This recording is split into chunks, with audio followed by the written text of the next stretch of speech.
Keep focusing on the long run. Keep building for the future. Always invest in engineering and product. It doesn't look very sexy. It doesn't feel like you've seen the future. It doesn't seem like you are on a rocket ship to the moon.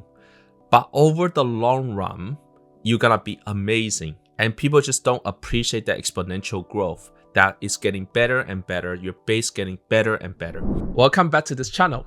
And as usual, this channel is a series of lessons I've learned in my entrepreneurial journey. And my goal is to record stuff so that I can look back on it a few years from now. And today we are going to talk about a lesson I learned, which is if I have $100,000 extra in the company to hire someone, will I spend it on sales or marketing or engineering? Marketing is already out the window, so it's between sales and engineering. And keep in mind, in our company, we actually need more salespeople than we need more engineers if we want to grow as fast as we can. And I was talking to a YC partner because we're YC Winter 2022.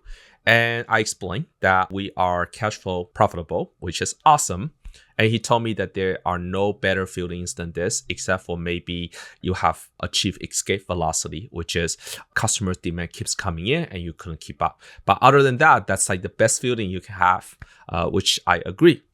And I made this interesting point. I said, if I have $100,000 extra, I will almost always hire more engineers. And I can explain it in first principles. I can explain it in intuition. But why is every other company doing more sales and marketing? Because they want to increase the top of the funnel. So why is that? What I want to do represent what I want. Like what I think from an engineering first principle, I think this is right.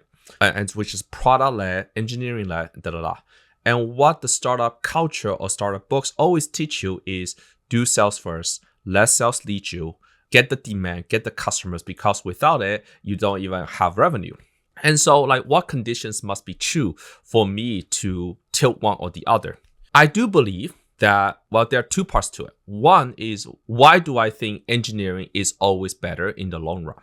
I think engineering is one of those things that as long as you're creating more products, that compounding will win in the long run. Meaning that if in 5 to 10 years, better product wins. However, you don't see it in the short term, okay? So that's a huge part of why people do marketing and sales in the short term. But the downside of doing marketing and sales in the short term is that it's almost like renting. You are not creating anything substantial. You are just trading a few dollars for a little bit more dollars. It's a short-term flip if you think of real estate. Whereas engineering and product is like building something of value. And you need to go through the zigs and zags to learn all the lessons on building a great product. And so I always focus my mind on product building and engineering. But that's not the popular startup belief. It wins in the long run. That's what I believe. The second thing I like product engineering is when it comes to sales, it's almost like it's just putting the revenue forward. Right? Let's imagine you have a TAM, and the TAM is, say, in our case, maybe $100 million in revenue total across the entire vertical SaaS for what we do. And if we do marketing and sales, it's basically trading dollars, giving this money to Facebook and Amazon, and putting the revenue that could be ours in 5 years to the first or second year. It's just putting revenue forward. And I have this stupid belief, which I could not say in any kind of venture capital, newsletter, which is that in the long run, we're going to get these customers anyway. Maybe we don't get them in next year, maybe we don't get them this year, but in 5 years, we should get them. By the way, this belief actually stems from a podcast episode that I have watched, one of the best podcast episodes ever. It's called Epic Systems, My Chart, how Julie Faulkner, who's the founder of Epic Systems, built this thing from zero all the way to $5.4 billion in revenue, which is probably the highest verticalized SaaS ARR ever, right, in the history. And she's probably the richest self-made woman billionaire that's not even on the list because you couldn't put a label on it because Epic System is not for sale. That's a different story. But I believe that sales is putting the revenue that is yours anyway, just moving that forward. And that's called inorganic growth. And so I have this firm belief this is how I want to build my company, which is keep focusing on the long run. Keep building for the future. Always invest in engineering and product. It doesn't look very sexy. It doesn't feel like you've seen the future. It doesn't seem like you are on a rocket ship to the moon. But over the long run, you're gonna be amazing. And people just don't appreciate the exponential growth that is getting better and better, your base getting better and better. Whenever you're doing sales and marketing, you are simply moving things fast forward in the future into the present. And you are spending some dollars and some amount, and being a solo founder, I couldn't keep up with that. That's always my belief. So then why is it that I couldn't do it for the first few years? And now it seems like the YC partners you should just do that. Like, why are you hiring more salespeople? You should hire more engineers. Do what you think is right. And I think two things prevent me from doing that. One is if you're not surviving, this is all theoretical. Like, you can be so brilliant and but you don't take care of the basics, you can just, die on the desert. So that's one. That's why survivability is way greater than IRR, and then IRR is greater than cash and cash. IRR is investing in engineering and product. Cash and cash is investing in sales and marketing. That's how I imagine building the company. That's the first reason that I couldn't do it unless we can survive. So the strategy is to get enough revenue such that you couldn't be knocked out of the game and keep building the next iterations and the next versions or the adjacent verticalized markets. Okay. And then because in the long run, that's going to serve you very, very well. And so that's always my company building strategy. That's my firm belief. Now, the second reason that most startups don't think like that and prioritize sales and marketing over product engineering is that they take venture capital money. Now, venture capital has their own IRR requirement to their LPs. And that IRR requirement is by definition time-based.